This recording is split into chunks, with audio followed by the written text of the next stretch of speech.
Alright, what's up guys? I'm going to show you guys how to make your kicks punch through a track and always maintain its intensity throughout the whole track, because in all professional tracks you notice that the kick never goes away. The kick is always right there in the center and it's always the loudest thing other than the vocals. So the way I'm going to show you guys to do it is kind of similar to how other people do it, but my technique is a little different because a lot of people like to layer their kicks in by frequency range. So some people look for kicks with like a nice high, and then look for kicks with a nice mid, and then kicks with a nice low, and then maybe throw a sub under that.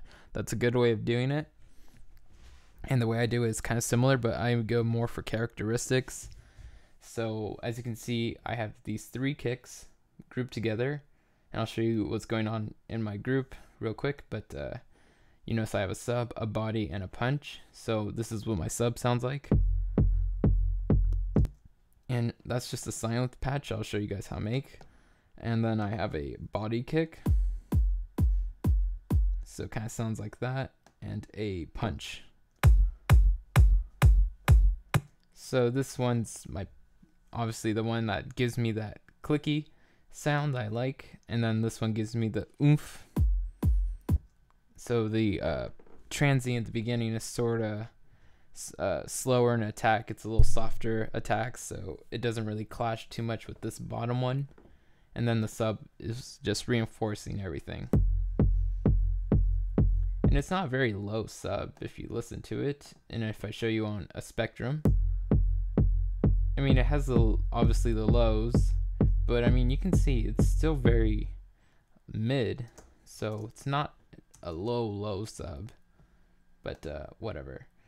And what else I have going on that it's not even turned on is I have the glue compressor and the transient plugin. If you don't have this one's a Native Instruments one that I like to use.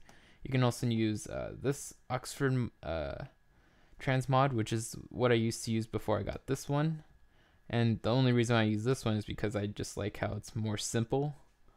But yeah, this one I think comes with Complete 9, the bundle. That's kind of how I got this one. Oh, crap. And this one's really good too. If you don't have that one, I think SPL makes one too. Let's see it. Transient Designer. So all three of these plugins do the same thing. They're just you can use the same settings I used in this one and apply them to these. So, you know, just I sharpened the attack and then I brought the sustain down a little bit. So in this one, you know, sharpen the attack, bring down the sustain, same thing. And then I like how you can A, B, and see this and all this cool stuff. And this one's kind of cool too. This one's definitely the simplest of them all, but it gets the job done. And this one would be the same thing. So this one's a little different. You kind of, the ratio is kind of your attack, and this is kind of your sustain. So this is kind of how that would go. So just showing you guys those real quick. And let's see. So you probably saw my settings. So just I brought the attack up to just give it more of a click kind of sound, and then brought the sustain down. So let me play these all together. Oh, it's not even on. So I'll turn it off. So you can hear it adds that click. And I'm going to bring it up so you can kind of get an idea of what a really loud punch you can get out of this. That's very sharp transient. That's just very, very sharp. Of course, you wouldn't want to go too far with it, because then you'll get a pop or some clicks, and that's no good.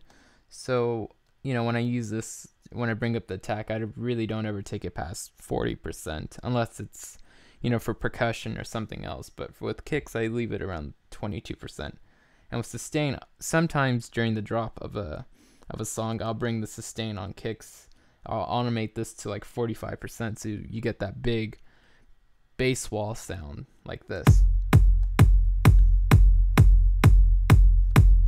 So if you're doing like a very dirty Dutch or electro house kind of thing, or a very minimalistic style, kind of drop, then you know, if it's just a kick, a percussive sound, and like a little dirty Dutch lead, then this is the kind of kick you might want to go for. But I had mine at around negative 10% just because I wanted to just kind of keep it more clean in the track. So, you know, when it's playing in a track, you want to keep your sustain kind of short, so you leave room for other bass sounds to play off on the offset of the kick. So that's what I did there. And of course the glue compressor, just let's see, since I'm using it as in a group, like kind of how you're supposed to use these kind of compressors, you can use this as a normal compressor, but this is kind of like a bus compressor. So since it's right here on my group track and it's on my kicks, I set the attack to 30, my release to automatic, and I leave it on the ratio 4, and I brought my threshold to negative 15. And then that kind of gives me like around 3 or 4 dB of gain reduction. So okay, at least I think I brought it down a bit, but it's giving me around 2 dB of gain reduction, and I brought the makeup to like 4 dB or 3.49 dB. So to use it accurately, I should kind of bring this down. So now, because the idea when you're using compressors and you're using the makeup gain, you don't want it to be louder unless you're compressing for loudness. I'm kind of compressing for tone, so I don't want it to be even louder than before I added this compressor onto this track here. So it's the same, relatively the same loudness as it is off and on, except when it's on, everything's just compressed and it's more solid. And so, okay, so that's what I had going on here. I'm going to show you guys the sub now. And mind you, I'm going to leave these on for this. And let's see, I'll show you kind of this silent patch real quick. So it's just a very basic kick patch. Let me see if anything else is going on in part B. So just it's very simple. Part A, you don't have to change your polyphon voicing or anything like that, but of course, you know, go to menu, initialize right here, and you can do this in any other synthesizer. I mean, as long as it has sine waves, and all synthesizers have sine waves for the most part, unless they're really weird and abstract or digital. But okay, so sine wave for oscillator 1, 8 voices, retrig on. You don't need to touch anything up here, and just bring it down 2 octaves. And attack, leave that alone. Decay, bring that all the way down. Sustain, bring that all the way up. And release is kind of important. So release is at 4.64, but let's say I brought it down to 4.22. That would give me a much shorter subtail, as opposed to if I brought it up to like 5.37. That would give me a nice long subby kick. So this is kind of important here, and I'll kind of demonstrate in a sec, but I do want to move on to oscillator 2, which is another sine wave, 8 voices, retrig on, down an octave. There's a little bit of phasing at 214 degrees, and some detunage at 4.67. And let's see what else. Then I use the filter A right here, and I just use a bandpass on the 12 dB slope, A and B right here. You can leave it on A, but I brought it to A and B, I don't know why. And I guess I made this patch a while ago, so I can't remember exactly why I did that. And cutoff right here is at 15 Hertz. Reso is all the way down, drive is all the way down. This cutoff is straight down the middle at 146, or a little bit beneath the middle. And reso is all the way down. Key track is all the way down. There's a little bit of pitch modulation going on here. So click on this green box, go to pitch A and B, and bring this knob, this parameter to the left of this green box, up 2.67, And all you're going to do is bring the decay up to 1.67. And there's a little bit of distortion here. So it's just overdrive. The amount is 3.43. Dry wet is 93.33%.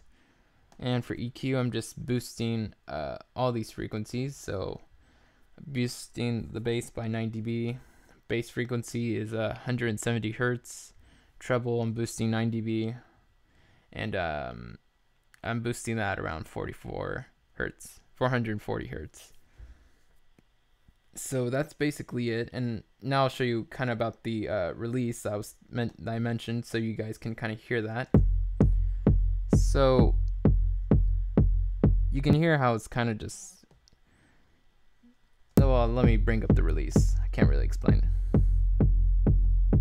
See, if I bring the release up to like 6.25, you can hear it's just got more of like a big bass wall. And if I bring it down to like,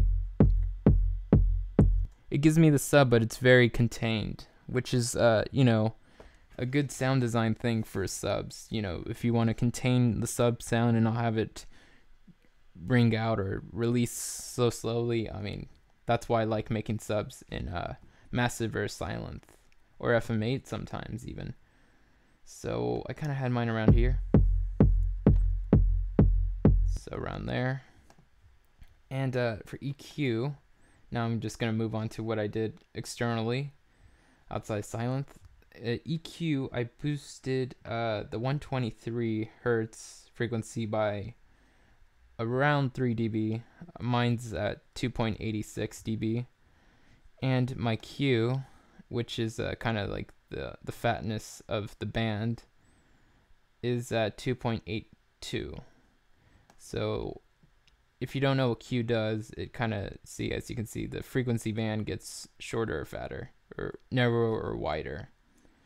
And the reason why you would do that is to boost more than one frequency, or just boost specifically a few frequencies.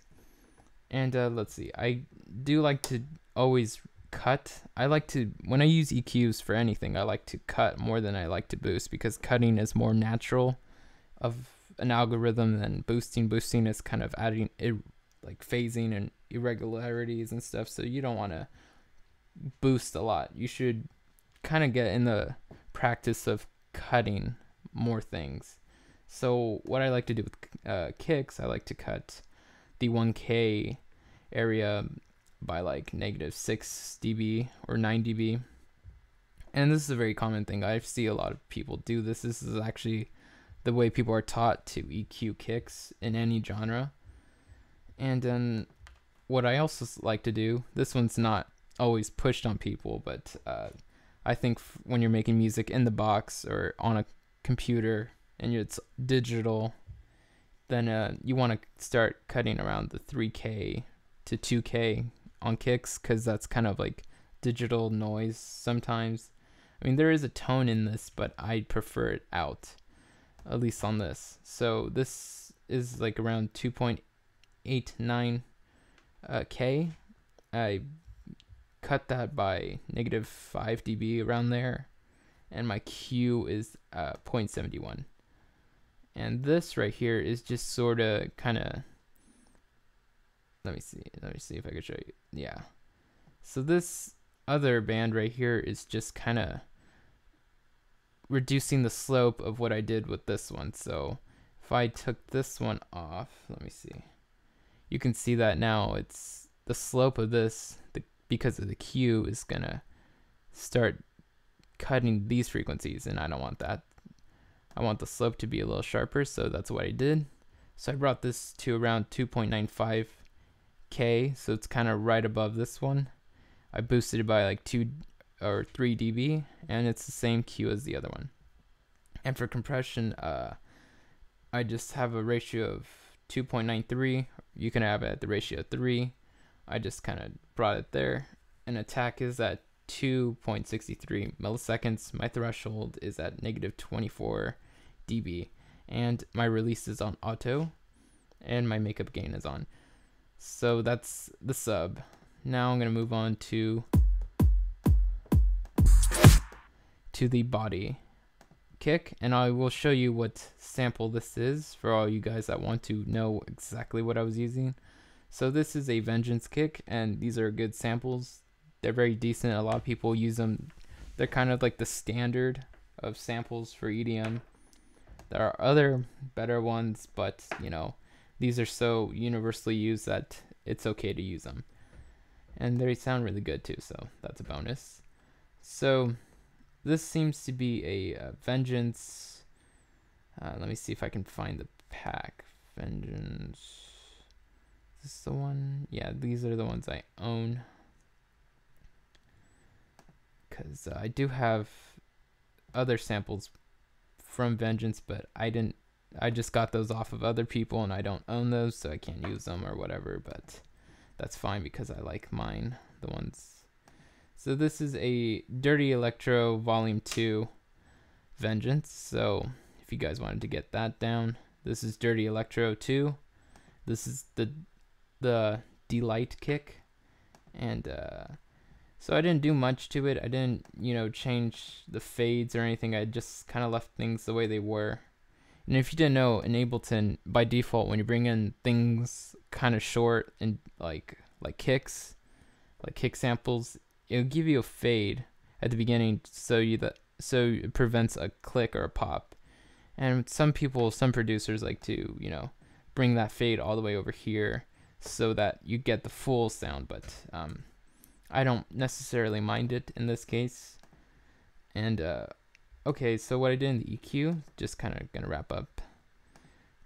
I boosted the 76 hertz range by like 3 dB. My Q is 2.82, so that kind of just adds in more thump. And then I just cut around 949 hertz by like negative 2.83 dB, and the Q is the default Q of 0.71. Then I cut even further at 2.89 K by negative 6 dB pretty much. And then I cut even further down at around 6.59 K, and that's at negative 6 dB.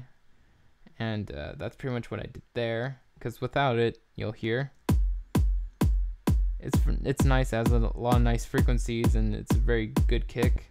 But then I cut it just to get the part that I want.